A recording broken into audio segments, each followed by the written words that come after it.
I interviewed and got hired by the Presley enterprise, but it was only interviewing with Vernon Presley, his father. For decades, the world believed it knew how Elvis Presley spent his final days. But one pilot stayed silent, hiding a flight that never appeared in any record. Now, tired of secrets, he speaks. A final unlogged journey, a truth buried in the sky. What really happened on that last flight, no one was meant to know. Stay with it. The call that should never have come. He was 79 years old, and he had almost forgotten how to be afraid. Almost. Robert Kale lived alone in a small house on the edge of Tucson, Arizona, where the desert stretched out wide and quiet in every direction. His days were slow and simple: morning coffee, the crossword puzzle, an afternoon walk that grew shorter every year.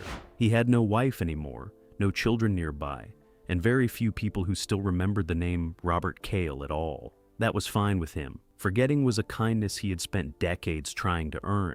He had been a pilot, a good one, 31 years in the air, flying routes that ranged from the ordinary to the ones nobody ever talked about. He did not miss the cockpit. What he missed sometimes, in the deep part of the night, was the version of himself that existed before a single flight changed everything. He never spoke about that flight, not to his ex-wife, not to his oldest friend, not to the two government men who had shown up at his door in 1977, eyes flat and voices calm, and explained very clearly what would happen if he ever did. He nodded. He had signed the paper they slid across his kitchen table, and then he had spent the next 40 years learning how to carry a secret, the way you carry a stone in your chest. Heavy, always there, but manageable as long as you did not press on it.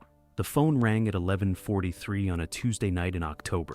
Robert was already in bed, the room dark, the desert wind brushing against the window like a quiet thought. He stared at the ceiling for 2 rings, 3, telling himself it was a wrong number, a telemarketer working strange hours. Anything. He picked up on the 4th ring. The voice on the other end was old, older than his even. A man who sounded like he was calling from the edge of something.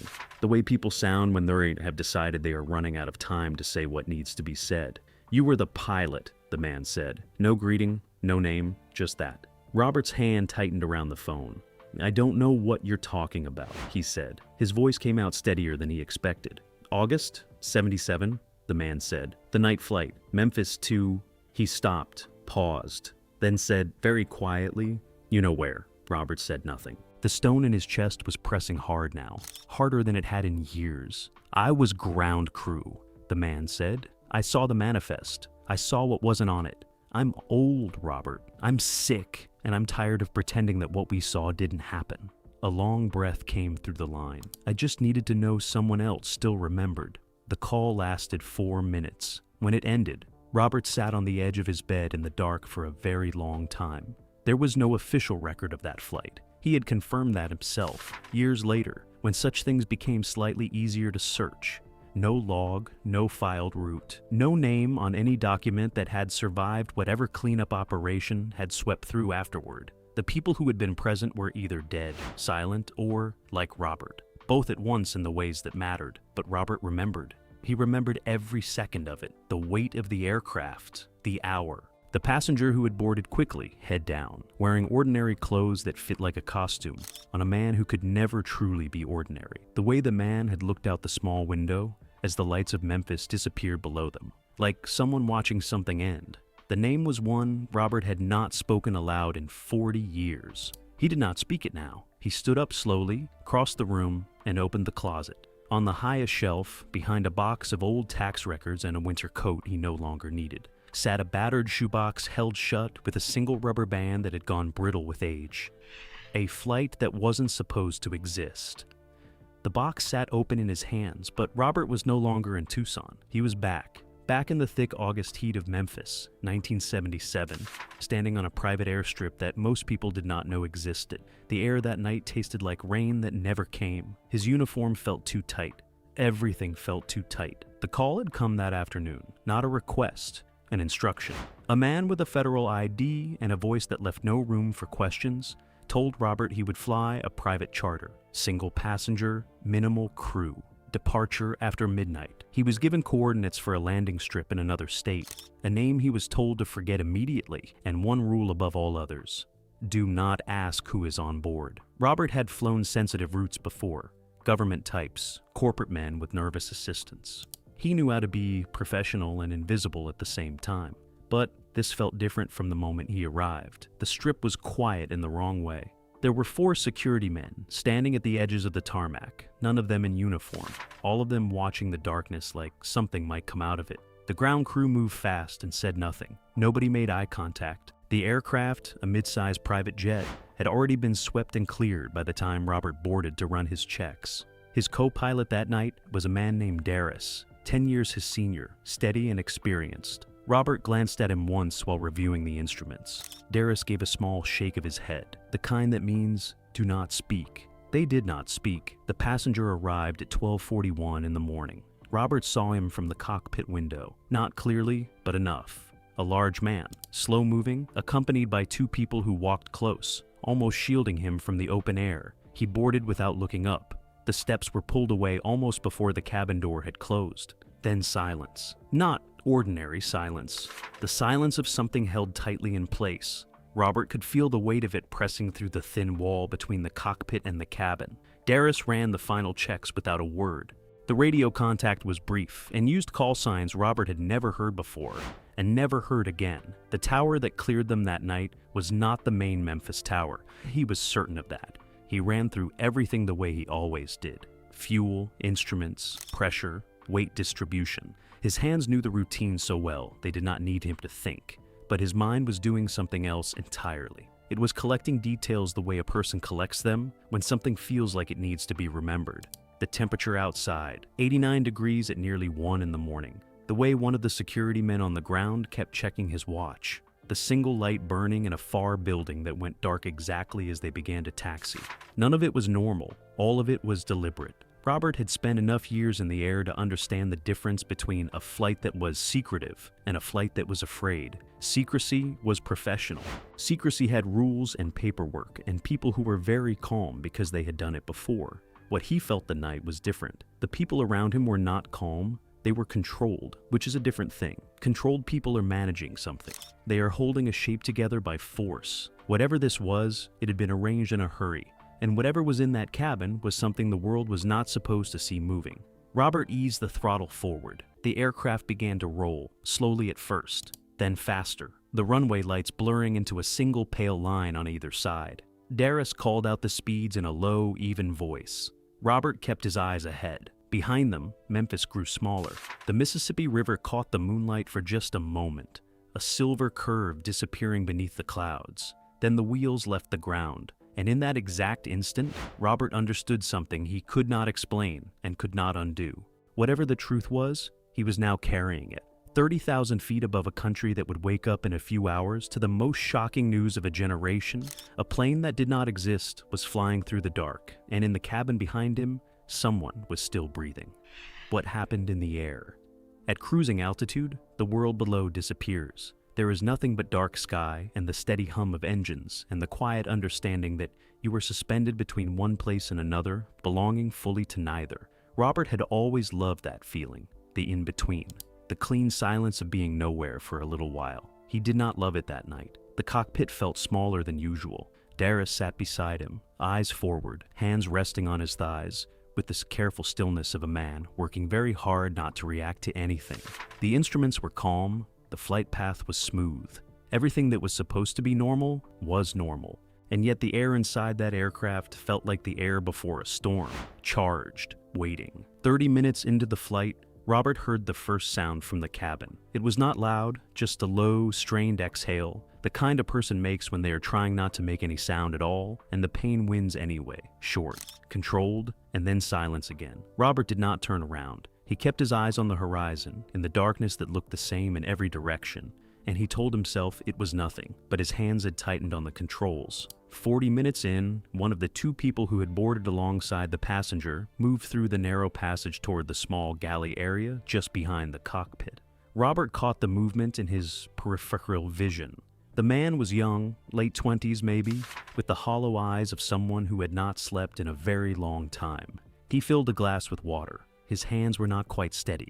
He did not look at Robert. He did not look at Darius. He went back into the cabin as quietly as he had come, pulling the curtain closed behind him, but not fully closed. In the gap, Robert heard two voices speaking in low, urgent tones. He was not trying to listen. He would tell himself that for the rest of his life, and it would always be partially true. But sound travels in small aircraft in ways people forget, bouncing off curved walls and finding the spaces between engine noise, and some of those words reached him whether he wanted them or not. He heard the word doctor, spoken with the weight of someone who meant they needed one badly. He heard the phrase, "it has to hold," though he could not be certain what it referred to. And he heard, once, a voice that was deeper than the others, slower, tired in a way that went beyond the physical, tired the way people get when they have been carrying something enormous for too long and the body has simply started refusing to pretend otherwise. That voice said only a few words before it faded, and Robert would spend the next 47 years turning those words over in his mind, examining them from every angle, never fully settling on what they meant. What he heard was, not yet, just not yet. He never told anyone what he heard. Not even Darius, who he suspected had caught fragments of his own and chose the same silence. An hour into the flight, Robert allowed himself the thought he had been pushing away since takeoff. He did not approach it directly. He came at it sideways, the way you approach something that might startle if you move too fast. He thought about the timing, the date. He thought about what had been announced just hours before their departure, the news that had already begun moving across radio stations and telephone lines, and the stunned conversations of millions of people. He thought about the official version of events that the world was in the process of accepting as true, and then he thought about the breathing he could still faintly hear behind that curtain. The two things could not both be true. That was the part his mind kept arriving at, and then retreating from, because the weight of it was extraordinary. Either the world was right, or this flight was. Either the story being told in every home and newsroom was real, or what was happening 35,000 feet above the American South in the early hours of August 16th, 1977, was real. Both could not be. Robert did not say anything. He flew the plane. He watched his instruments. He did what he had always done, which was to be so good at the task in front of him that there was no room left for anything else. It was Darius who first noticed the change in their heading. He said nothing, only looked at Robert with a question in his eyes. Robert checked the coordinates he had been given before departure, the ones he had memorized and was carrying only in his head because he had been told to write nothing down. They were not going where he had assumed they were going.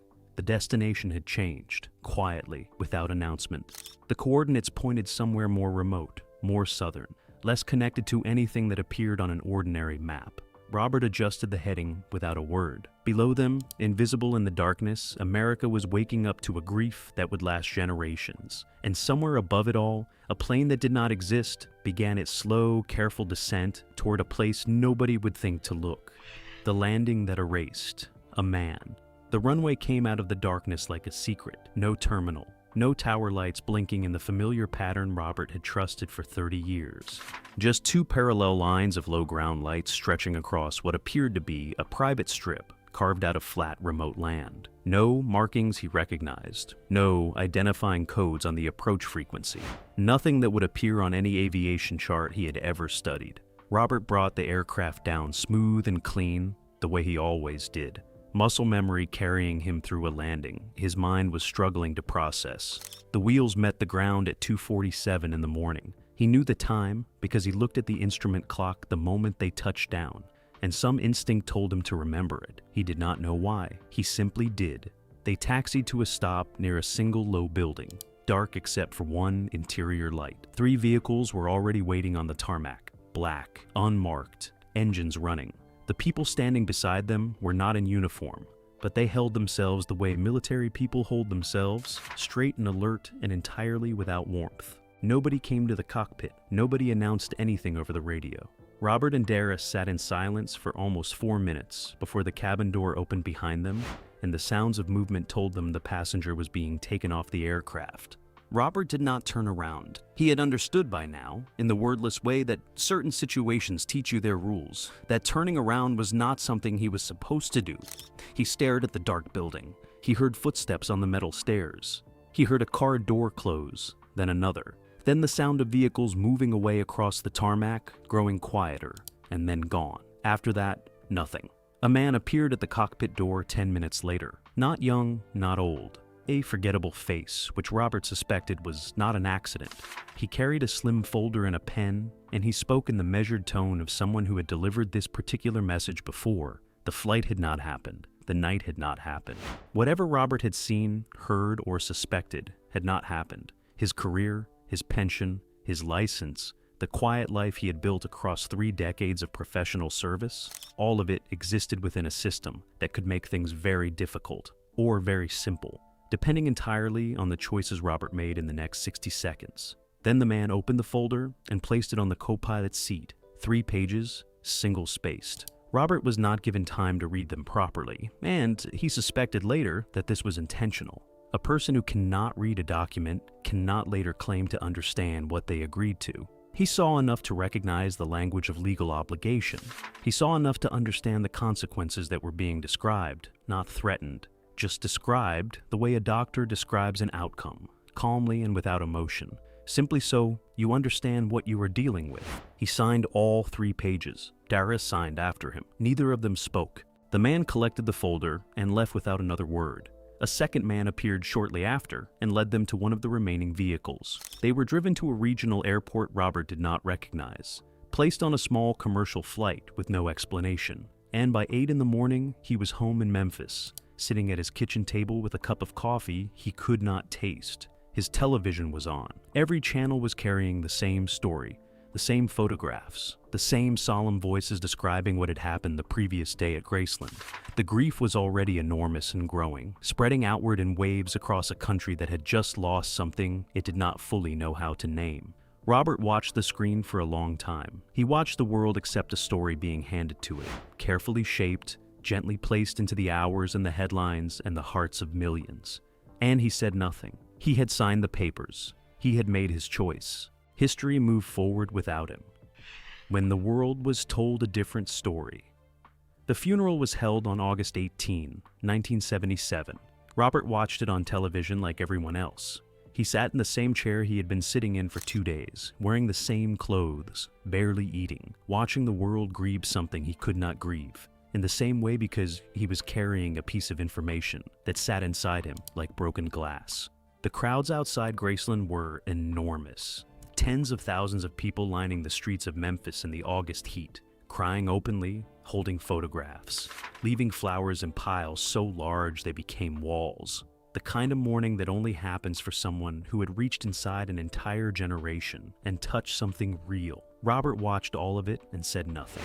The official story was clean and complete. A man found unresponsive, an ambulance called too late, a cause of death that was medical, documented, and final. The newspapers carried it in bold type. The television anchors delivered it with appropriate gravity. And the public, stunned and heartbroken, accepted it the way people accept things that arrive with the full weight of official confirmation behind them. There was no reason not to. There was nothing visible that suggested the story had edges, that somewhere beneath the clean surface of it, things did not quite line up. Robert could see the edges. He saw them everywhere. He went back to work the following week because he did not know what else to do. Flying was the one place where the world made sense in a mechanical, trustworthy way. Altitude and airspeed and fuel load did not lie to you. He filed his routes, flew his hours, brought his aircraft home safely, and nobody around him had any idea that the man in the cockpit was quietly coming apart. The secret did not stay still. That was the thing Robert had not anticipated. He had imagined it as something he could store somewhere inside himself, a sealed room he would simply never open. But secrets do not behave that way. They move. They seep into the walls of everything around them. They show up in the way you answer a simple question, in the half-second pause before you say, "I'm fine," in the way you change the channel when a certain name appears on the screen. His marriage was the first thing to feel it. His wife was a perceptive woman, and perceptive people notice absences even when they cannot name them.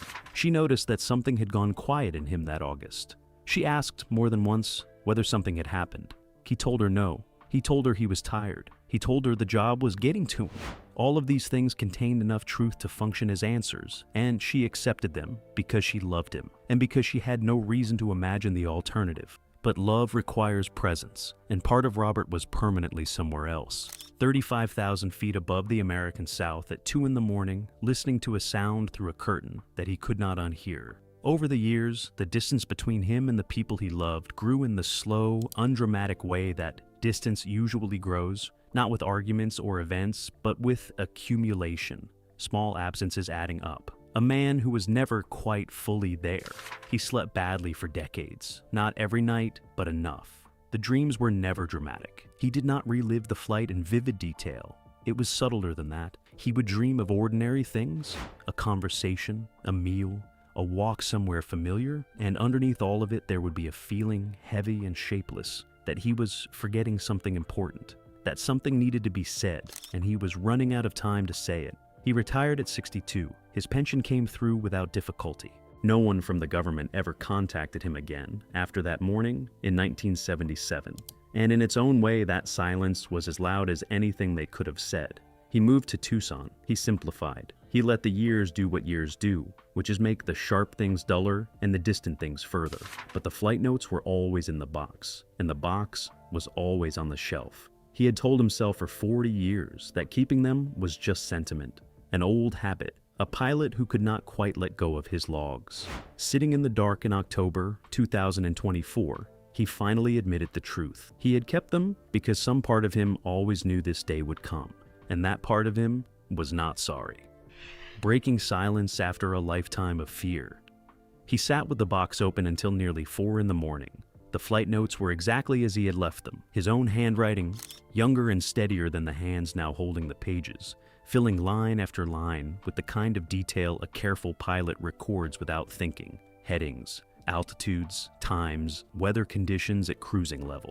Small technical observations that meant everything in a cockpit and nothing anywhere else. Ordinary numbers surrounding an extraordinary night. Robert set the pages on the kitchen table and made himself a cup of tea he did not drink. He sat across from the notes the way you sit across from someone you have been avoiding for a very long time. Not angry, not afraid exactly, just tired of the distance. He was 79 years old. He had heart disease that his doctor managed with medication and careful language. He had an appointment next month that he suspected would produce news he was not going to enjoy. He was not dramatic about this. He was a practical man, and practical men understand that the body eventually presents a final set of figures that cannot be argued with. What concerned him was not the ending. What concerned him was what he would leave behind inside the silence. The man who had called him, the old ground crew worker with the sick voice and the tired conscience, had died 3 weeks after their conversation. Robert had found the obituary online without much searching. 76 years old, a private service, survived by a daughter in Georgia. No mention of his years working private airstrips. No mention of the night that had made him pick up a phone after 4 decades and call a man he had never personally met, just to confirm that someone else remembered. That call had done something to Robert that he was still measuring. He had spent 47 years telling himself that silence was protection. Protection for himself, yes, but also for others. For the people who had arranged that flight and still moved quietly through the world. For the story that had been built so carefully and accepted so completely that disturbing it now felt like dropping something irreplaceable. He had told himself that truth, after enough time, becomes dangerous in proportion to how much has been built on top of it. But sitting at his kitchen table in the gray beginning of a Tucson morning, he understood something differently. The silence had not protected him. It had cost him. It had cost him his marriage and his sleep, and 47 years of carrying a weight that was never his to carry alone. He had signed papers he was not allowed to read, made a promise under pressure to people who had never considered what that promise would do to the man making it, and he had kept it, faithfully, completely, at a price nobody had acknowledged because nobody had been required to. He was not going to write a book. He was not going to call a journalist or post something on the internet, or stand in front of a camera with his flight notes held up like evidence. He was too old for spectacle and too tired for consequences that would arrive faster than he could manage them. What he wanted was something quieter than justice and simpler than revenge. He wanted the notes to exist somewhere other than a shoebox on a high shelf. He wrote for 2 hours, longhand, on plain paper, the way he had always written when something mattered. He wrote what he remembered. He wrote what he had heard. He wrote the coordinates, the time, the heading change, the sounds through the curtain, the signed pages, the black vehicles driving away into the dark. He wrote it plainly and carefully and without decoration, the way a pilot writes, because the truth does not need to be dramatic to be true.